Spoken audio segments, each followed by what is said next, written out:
one of your first films, Black Swan. Tell me about that, dude. What was that experience like? It was interesting. I mean, it was like, I had made a smaller movie prior to that. We hadn't finished it yet. And so, I had never been to Los Angeles really up until like the time whenever I found this script called Burning Palms right before Black Swan.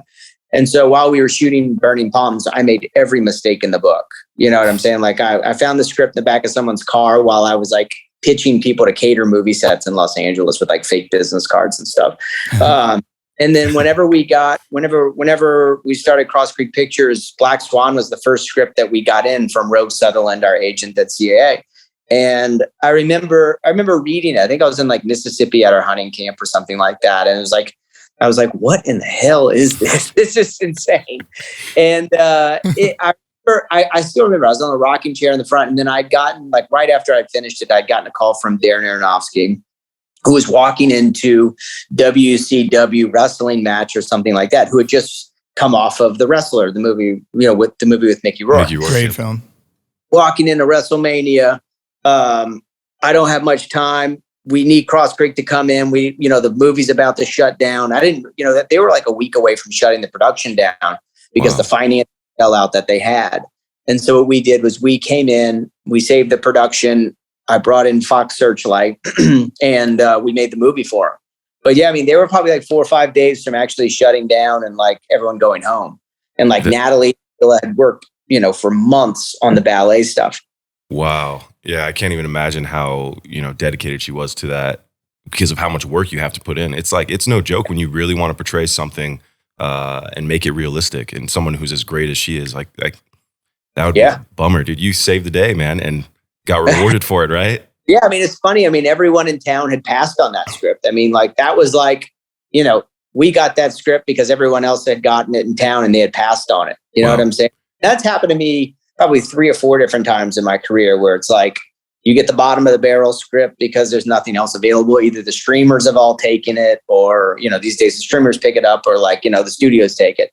And, we were really fortunate that, really worked out for us. And Darren, I mean, like through talking to Darren about his vision of the movie, it's like coming off of The Wrestler and what he did for Mickey Rourke on that movie. It was just like, the guy just was clearly on a path and it made sense, and it was like you'd had this story told before.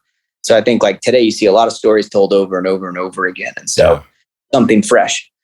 Honestly, too, though, with your track record with Cross Creek, we talk a lot with different producers who are friends of ours, ones we've had on the podcast, Brian Zurif, Todd Garner. And in all of them, they said, to be a great producer, you have to have great taste, and truth be told, if you look at Cross Creek's resume, look at your resume, you clearly have great taste because everything you do is phenomenal. Oh, thank you. And like it's and working with the biggest stars. Absolutely. Yeah. And everything's got this great tone, this great feel. And you tell a lot of stories that are based on, real characters, right? Real people a lot of times.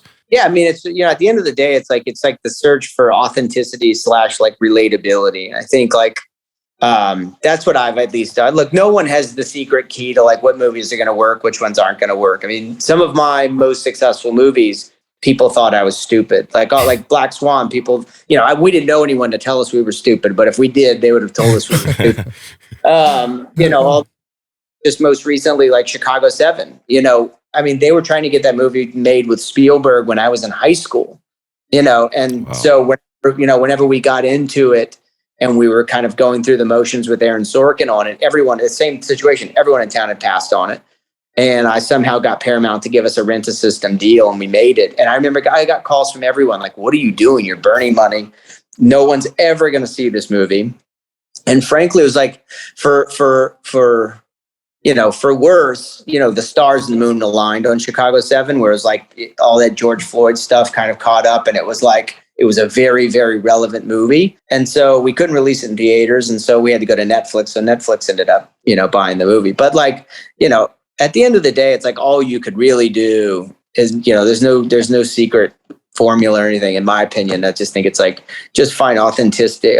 You find authenticity and relatability. And that's kind of the two things we've always, tried to stay in the lane with. Well, so one of your next films, I believe you went The Woman in Black and then Rush, but the film Rush, I mean, another film kind of based off real people, a real story. I mean, did you feel extra pressure on that film in order to portray those characters well and like really do them justice? In Rush? Yeah. Yeah, I mean, I think enough. Well, that was a little different. I think because they were those two characters were so polarizing.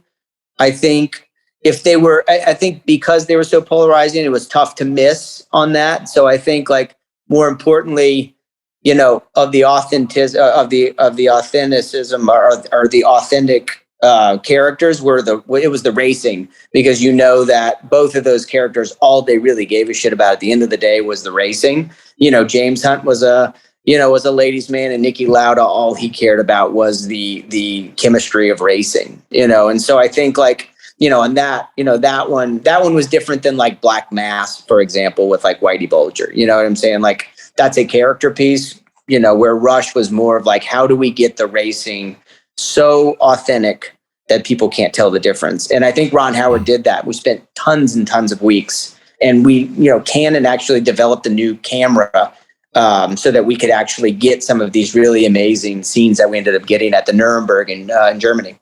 Wow. That's incredible. Yeah. And I don't feel like too many films have really, captured authentic racing on that scale. You know, you guys did an incredible job, and I almost felt like, you know, with Chris Hemsworth, that was one of his early films, right? And then it got a whole second life, you know, once he really blew up as well. I felt like I kept seeing Rush everywhere after that. It's true, yeah. I mean, like, whenever we made Rush, I remember Ron Howard telling me at the premiere in Toronto, because Tracking was out by this time, and we made Rush like in 2008, maybe. I think it was 7 or 8. I forgot what it was. 2007, 2008. It was before Formula One was massive in the US. I mean, now they have like Drive to Survive on Netflix, and it's like people, Drive to whatever that thing is on Netflix, people love Formula One now in the US. They had no idea what it was in 2007 whenever we made this movie. And so Tracking was in, and it wasn't going to be this amazing movie from what we all kind of knew internally.